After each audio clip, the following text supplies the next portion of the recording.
अब इस टॉपिक का जो आखिरी है ऑब्जेक्टिव है वो conditions for the success of pressure groups हैं वो the success of the pressure groups depend upon following conditions. ये जो इनके ऊपर डिपेंड करता है, सबसे पहला जो है size of the pressure group. Large pressure groups are usually more successful in their purpose as they possess greater financial resources. They can also fail as due to larger numbers they lack cohesiveness. Naturally, जब ज़्यादा बड़ा number big number of people are supporting a cause और interest, तो naturally जो भी सुनने वाला है उसको फ़र्क पड़ता है और उनका इम्पैक्ट जो है वो भी जो है हुकूमत पे ज़्यादा होता है, क्योंकि वो समझते हैं कि big amount of people are supporting this particular cause, तो इस वजह से वो भी उसको सपोर्ट करते हैं और फिर वो गिविंग भी कर देते हैं क्योंकि वो न्यूसेंस रखते हैं। लेकिन ऑन दी अदर हैंड ये बड़ा साइज जो है ये एक नुकसानदेह भी इन अ वे बाज़ ऑब्स्टेकल भी बन जाता है, क्योंकि जो कोहेसिवनेस है क्योंकि डिफरेंस ऑफ ओपिनियन भी बड़े साइज के साथ आता है, क्योंकि जितने लोग होंगे उनका अपना ओपिनियन होगा, उनका अपना ये मानना होगा कि भाई ये जो पर्टिकुलर प्रॉब्लम है इसका ये सोल्यूशन हो सकता है, और जो सोल्यूशन इस वक्त हासिल करने की या इसका जो हल निकाला जा रहा है या फॉर एग्जांपल जो टैक्टिक्स इस्तेमाल किए जा रहे हैं वो उतने परसुएसिव नहीं है या वो उतने फ्रूटफुल नहीं है जितने होने चाहिए, और हमें ऑल्टरनेट जो स्ट्रैटेजी है वो ऑप्ट करनी चाहिए। तो फिर वो कोई यूनिलैटरली भी एक्शन ले सकते हैं और अपने आप को अलहदा भी कर सकते हैं, और इससे क्या हो सकता है कि बाज़ दफ़ा जो फिशार है या क्रैक्स हैं विद इन द जो ग्रुप है वो भी आ जाते हैं और इसका नुकसान होता है ग्रुप के कॉज को। ठीक है, तो साइज जो है दो नंबर्स अफेक्ट, उसका एक साइकोलॉजिकल इम्पैक्ट भी होता है और असर भी होता है, लेकिन ऑन दी अदर हैंड जो कोहेसिवनेस है, जो यूनिटी है बिटवीन द ग्रुप वो बाज़ दफ़ा उसमें कॉम्प्रोमाइज, लेकिन again it depends on the leader कि वो उसको कैसा हल निकालता है। दूसरी चीज जो है वो यूनिटी, कि वो कितने क्लोजली निटेड है वो ग्रुप, वो बड़ा इंपॉर्टेंट है। Another condition of success is unity among the members of the pressure group, क्योंकि यूनिटी ऑफ थॉट, यूनिफिकेशन जो है, यूनिटी ऑफ थॉट एंड कि हमने ये अल्टीमेट गोल है, हमने इस गोल को हासिल करना है, और हमारा लीडर जो कहेगा, जो उनकी जानिसार होने की जो बात की जाती है कि वो एक सेंट्रल फिगर जो है वो एक न्यूक्लियस बन जाता है, वो एक point of gravity, centre of gravity बन जाता है, और every other thing revolves around them. वो लीडर जो है वो बड़ा इंपॉर्टेंट रोल प्ले करता है सक्सेस ऑफ प्रेशर ग्रुप या फॉर दैट मैटर किसी भी चीज़ के अंदर, क्योंकि वो एक unity of thought and command जो है वो लेकर आता है और लोग उसको जो है विलिंगली फॉलो करते हैं। फिर तीसरी जो चीज़ है वो लीडरशिप है, brings unity and sense of direction, क्योंकि नेचुरली वो बताता है कि हमने क्या तरीके से किस तरीके पे चलना है और हमने कौन सा गोल कैसे हासिल करना है, तो उसको हासिल करने के लिए भी परसुएड करता है अपने लोगों को, और उनको कलेक्टिवली ब्रेक इम्पैक्ट लोगों पर भी डालता है। फिर दूसरी एक चीज़ है वो करिश्मा उसका जो होता है, हमने देखा कि पर्सनल फॉलोइंग जो होती है वो बड़ा वो they become the face of that movement also. For example Martin Luther king जो है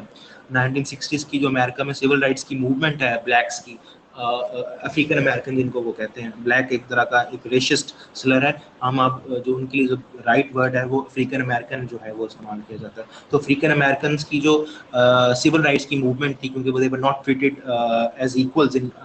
यूएसए, इवन 1865 के अंदर जब स्लेवरी अबॉलिश भी होगी उसके बावजूद they were not integrated the way they should be, और they were not treated as equal citizen of the state. तो फिर उसके लिए उन्होंने राइट्स के लिए एक मूवमेंट चलाई जो बड़ी फेमस सिविल राइट्स की मूवमेंट है। आप सबने मेरे ख्याल 9वीं या 10वीं के अंदर वो जो एक तकरीर सुन रखी है आई हैव अ ड्रीम, वो मार्टिन लूथर किंग साहब भी की है, जो एक रेवरेंड थे साउथ ऑफ अमेरिका के अंदर, और वहाँ से फिर वो एक मूवमेंट चली थी, तो वो ही बिकेम द फेस, और वो आज तक जो है उनकी वो नॉन वायलेंट जो है जो टैक्टिक्स थे उसको इस्तेमाल करते हुए उन्होंने रिलीजन के जरिए लोगों को इकट्ठा करने की कोशिश की, वाइट्स को बताया, क्योंकि नेचुरली रेशली तो डिफरेंट थे, तो वाइट्स जो पॉइंट ऑफ कह लीजिए उनमें जो एक सिमिलैरिटी था वो था रिलीजन, तो उन्होंने कहा कि हम भी क्रिश्चियन हैं, आप भी क्रिश्चियन हैं, और इस तरह की चीज़ें। तो वो जो एक सिविल राइट्स की मूवमेंट है 50s और 60s के अंदर चली, वो मूवमेंट जो है वो उसके जो फेस हैं वो लीडरशिप भी मार्टिन लूथर किंग की इतनी थी कि वो, हालांकि उस ज़माने में ब्लैक पैंथर्स के नाम से और रिफ्रैक्शंस भी बने उस पार्ट, लेकिन for major chunk of that movement remained peaceful और वो वायलेंट नहीं हुआ था। फिर उसके बाद जो है strength of the party system, ठीक है, ये भी डिपेंड करता है कि सिस्टम के अंदर क्या गुंजाइश है कि नहीं है, क्योंकि अगर कोई भी पर्टिकुलर ग्रीवियंस जो क्रिएट हो रही है, अगर सिस्टम के अंदर ये पार्टी सिस्टम जो है वो मजबूत है और वो जो है उसकी रिप्रेजेंटेशन जो है समहाउ हो जाएगी। और जैसे फॉर एग्जाम्पल बरतानिया के अंदर एक स्ट्रॉन्ग पार्टी सिस्टम है, तो वहाँ पे क्या होता है कि वहाँ पे जो प्रेशर ग्रुप है उसकी जगह नहीं बनती, क्योंकि वो पार्टीज ही ऐसी हैं, वो रिप्रेजेंटेटिव किस्म की पार्टीज हैं कि वो तमाम जो इंटरेस्ट ग्रुप हैं या प्रेशर ग्रुप्स हैं उनको वो अपने अंदर मर्ज कर लेती हैं और उनके इंटरेस्ट को, फॉर एग्जाम्पल आप देखिए स्कॉटलैंड की SNA जो स्कॉटलैंड नेशनल पार्टी है, वो SNP जो है उसने स्कॉटलैंड के अंदर जो है लोगों को इकट्ठा कर लिया और उनको पॉलिटिकल रिप्रेजेंटेशन दी। इसी तरह आयरलैंड के अंदर क्या था कि आयरलैंड के अंदर बड़ा सख्त किस्म की वहाँ पे सेपरेटिस्ट मूवमेंट भी चलती रही। IRA आयरिश रिपब्लिकन आर्मी जो है वो एक बहुत बड़ी किस्म की टेररिस्ट ऑर्गेनाइजेशन थी। लॉर्ड माउंटबेटन जो हिंदुस्तान के आखिरी वॉइस रॉय थे और पहले गवर्नर जनरल थे इंडिया के, उनको कत्ल कर दिया था उन्होंने। एक बोट में उन्होंने बॉम्ब नष्ट किया और उनकी डेथ हो गई, तबाह हो गया था, बोट तबाह हो गई थी। तो कहने का मकसद ये है कि वो भी एक अच्छे पॉलिटिकल सिस्टम के जरिए, क्योंकि वो एक बड़ा रिप्रेजेंटेटिव किस्म का पॉलिटिकल सिस्टम है, बड़ा इंक्लूसिव किस्म का पॉलिटिकल सिस्टम है, तो उसलिए वो उसने ये किया कि उन्होंने वो हर धारे, मैं आपको मेरे ख्याल आज ही बात हुई सुबह या कल की किसी में मैंने आपको एक्सप्लेन की थी कि जो लेबर पार्टी है वो पहले लिबरल पार्टी थी, और वो जब उसने देखा कि सोशलिस्ट आइडियल्स आना शुरू हुए और मार्क्स के आइडियल्स फेमस हुए, क्योंकि 1888 में मेरा ख्याल 1818 से लेके 65 साल उम्र थी, तो मेरे ख्याल 1883 तक मार्क्स अंदर हैं। तो जब उन्होंने ये आइडियल्स को फेमस कर दिया तो वो लेबर पार्टी जो थी, लिबरल पार्टी थी, वो लेबर पार्टी हो गई और वो लेबर के यूनियन जो थोड़े लिबरल आइडियाज को सपोर्ट करना शुरू कर दिया, थोड़ा सोशलिस्ट आइडियाज को सपोर्ट करना शुरू कर दिया। कॉर्बाइन जो आज जेरेमी कॉर्बाइन जो हैं लेबर पार्टी के सरबराह हैं, वो भी एक रिनाउंड सोशलिस्ट हैं बरतानिया के। फिर उसके अलावा एक और बात जो आप मद्देनजर रखें कि मार्क्स ने ये बात की थी कि जब अगर मार्क्स का सोल्यूशन, मैं ज़्यादा डिटेल बात तो नहीं करूँगी, लेकिन मार्क्स का एक सोल्यूशन था to the exploitation of the capitalist, के भाई कहते थे end of the capitalist exploitation तब होगी जब dictatorship of the proletariat establish हो जाएगी। और उन्होंने कहा कि वो ब्लडी रेवोल्यूशन होगा, खून होगा। हमने देखा चाइना के अंदर भी और रशिया के अंदर भी जो भी रेवोल्यूशन है वो बड़ा खूनी रेवोल्यूशन था। लेकिन उन्होंने कहा था कि वो सोसाइटीज़, वो पॉलिटिकल सोसाइटीज़ जहाँ पे एज आ इंफ्रास्ट्रक्चर, क्योंकि वो बरतानिया की मिसाल कह रहे थे कि वहाँ पे एज आ इंफ्रास्ट्रक्चर एग्जिस्ट करता है कि हम through the peaceful means change लेकर आ सकते हैं, तो वहाँ पे आपको ज़रूरत नहीं है कि आप ये डिक्टेटरशिप जो लाएं तो वो थ्रू ब्लडी रेवोल्यूशन लेकर आए। वहाँ पे through the peaceful political process है, उसके जरिए आप पावर को ज्यूम करें। तो बरतानिया में यही था कि बरतानिया का पॉलिटिकल प्रोसेस था कि वो इतना इंक्लूसिव है कि वो हर दायरे, आप भी देख लें कि बरतानिया जो है रेशियली डिवर्स किस्म की पॉलिटी है, लेकिन आप देखते हैं कि उन्होंने सब जो रेशियल ग्रुप्स हैं, एथनिक ग्रुप्स हैं और मुस्लिम मुल्कों के डायस्पोरास जो वहाँ पर रह रहे हैं, उन सबको उन्होंने इंक्लूड कर लिया अपने अंदर। ठीक है जी,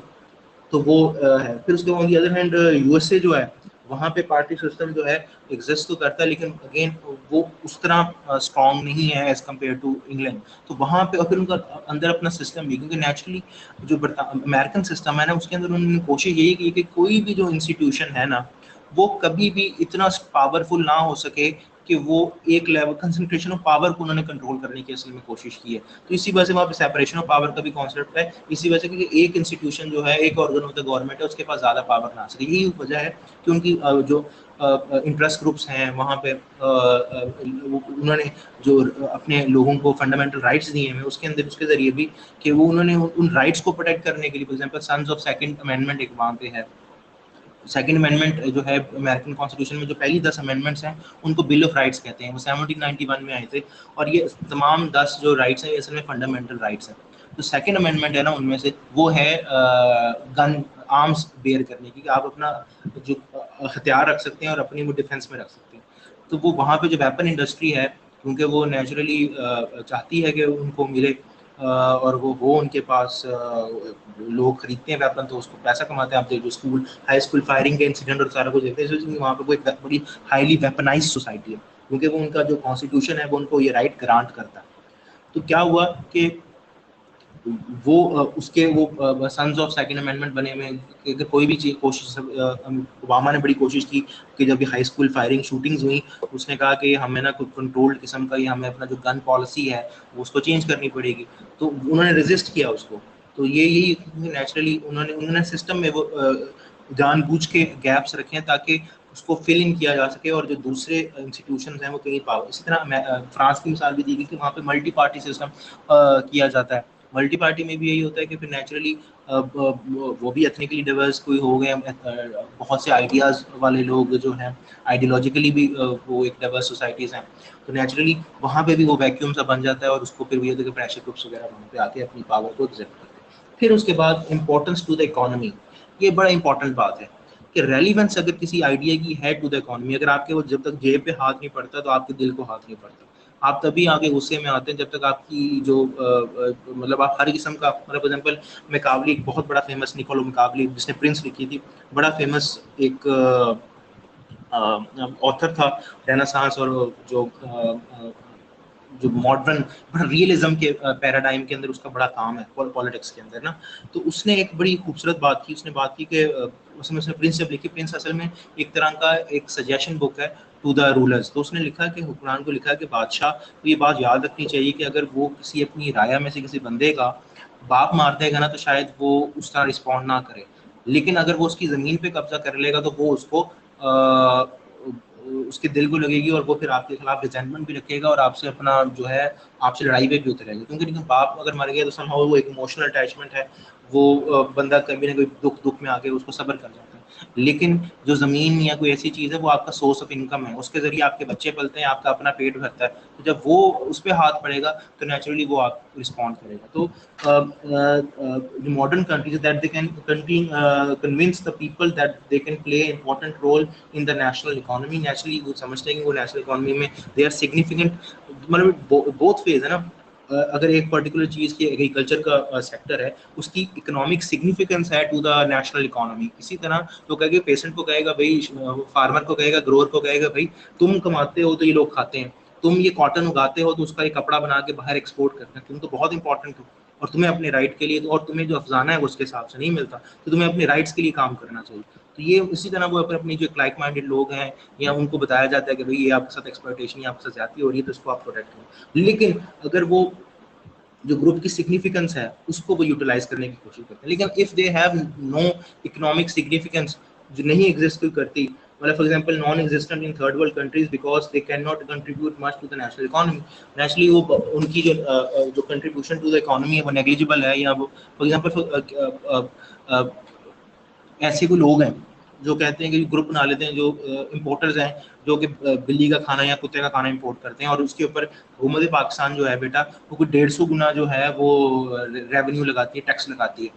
तो वो कहें भाई ये तो जाती है हमारे साथ, लेकिन उनका नंबर ही इतना छोटा है, वो इतना इनसिग्निफिकेंट है कि नेचुरली, और ये लग्जरी आइटम है, तो वो उसको ना वो मॉरल रखते हैं, ना इकोनॉमिकल सिग्निफिकेंस रखते हैं कि वो डिमांड करें इसकी। तो इस वजह से उनका जो इम्पैक्ट होगा, असर होगा कलेक्टिव, वो नहीं होगा